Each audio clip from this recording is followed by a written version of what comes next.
Hey guys, Justin here. Just wanted to share a little bit of experience with you as I'm at a client's house shooting for some money website images, but I thought I might take you through the process a little bit and help you if you're looking to shoot real estate photography. Maybe you're just looking to take better photos of your own house because you're putting up for sale privately.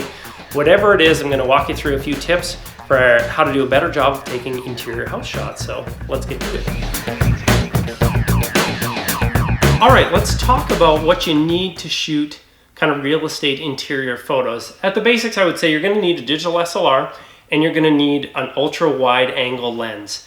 The one that comes with your camera probably just can't get quite wide enough to really make spaces feel really wide open, expansive, and like they're really, really big rooms. You've all seen those terrible realtor photos when they're shooting a bathroom and it's like so tiny, you know, it just doesn't feel like a big wide open space. All you can see is a toilet. You don't want to do that. In my case, I've got a Nikon D800. That's a nice big full frame camera. You don't have to use something this expensive, but I like it a lot because it is a 36 megapixel. It takes gigantic images that I can do all sorts of things with.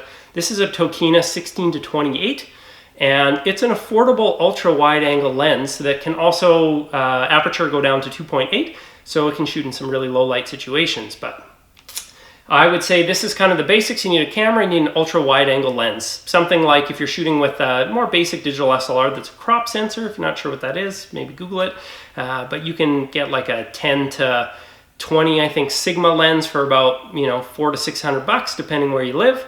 That's a good option for getting you started. That isn't too much money, but let's start setting up.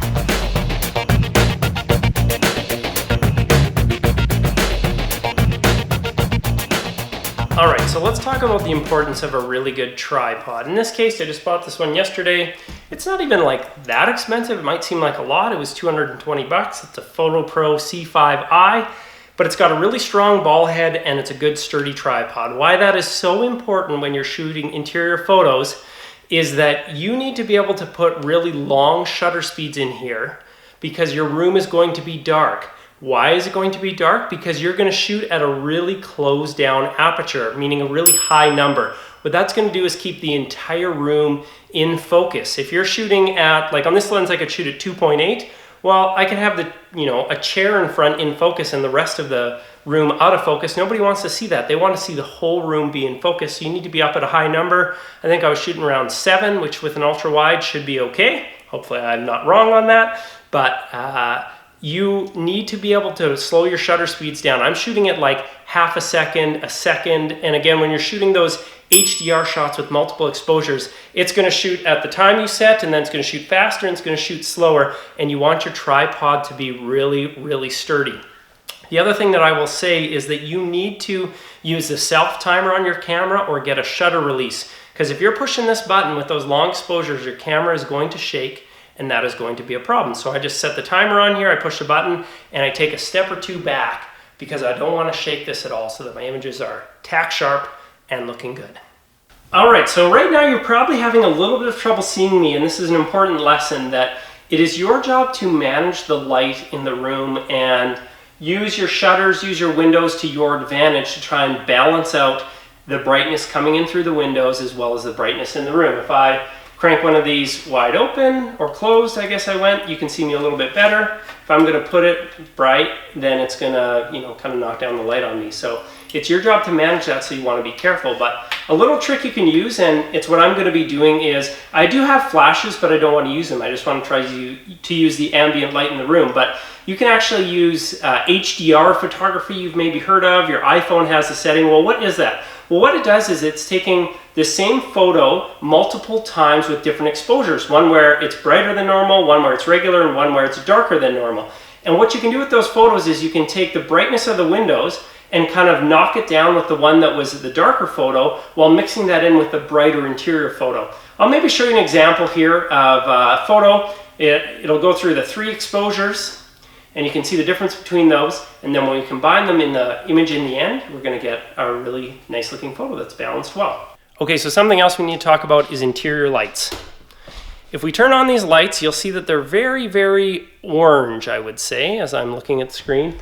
And the light that's coming in from the window is much more blue. If you look at let's say the wall up there, that's much more blue. Over here, it's much more orange. So When you're shooting interior photos, you probably just want to turn off the lights unless the lights match the exterior of the room. Now, obviously, if you're in a really dark place and there's no windows, that doesn't matter. But in this case, I'm going to be turning off all the lights while I shoot, because that is not going to give me that mixed lighting.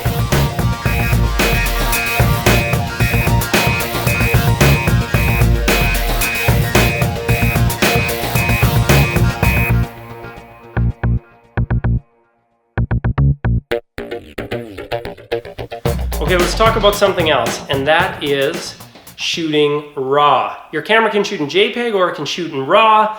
JPEGs are nice because they're smaller files, but you can get a lot more help with lighting out of RAW files. With RAW files, you can actually shoot like a full stop darker and bring it up afterwards without really losing much quality. The other very, very important thing when I talked about the color of the lights is that RAW files don't print the white balance, which is really how blue or how orange it is. JPEG, it basically prints it on the file, and you can change it afterwards using your program, but you're gonna lose some quality. When you shoot RAW, it captures everything. It doesn't make a decision about that. And so when you're editing afterwards, you can just decide the white balance you want, and it's gonna be spot on, perfect, depending on what you choose. So that's an important thing.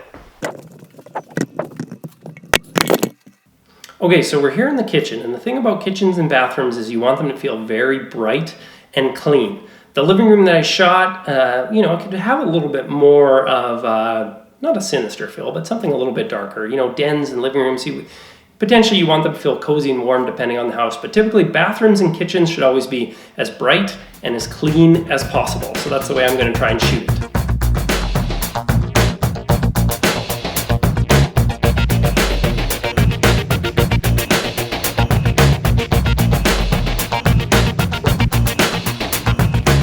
I just found the story of this house, and it's a bathroom. Look at this thing. Man, look at that shower. This is nice.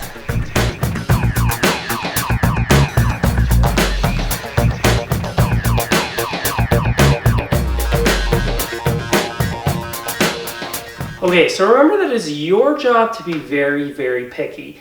I've been lining this shot up for like 2 or 3 minutes because I want it to be perfect, and I keep catching the corner of something or things aren't just lining up properly. And let me say this to you, very, very important. When you are shooting with an ultra wide and you're trying to fill as much space as possible and make it feel really, really big, the worst thing is when you don't get your line straight, which is very important. Wherever you're kind of focused in the image, you want those lines to be straight, up and down, or symmetrical. They're not all gonna be straight, especially when you're shooting with an ultra wide, but you want the main lines to be straight or to be symmetrical. But when you're shooting so wide, the worst thing to happen is when you get home, you realize your image is a little bit crooked. So then you start straightening it out. And what it is, it's cutting off the edges of your image, and you're losing all that extra wide angle that you have. So it's your job to be picky. Be picky up front. If you do that, it's going to turn out well.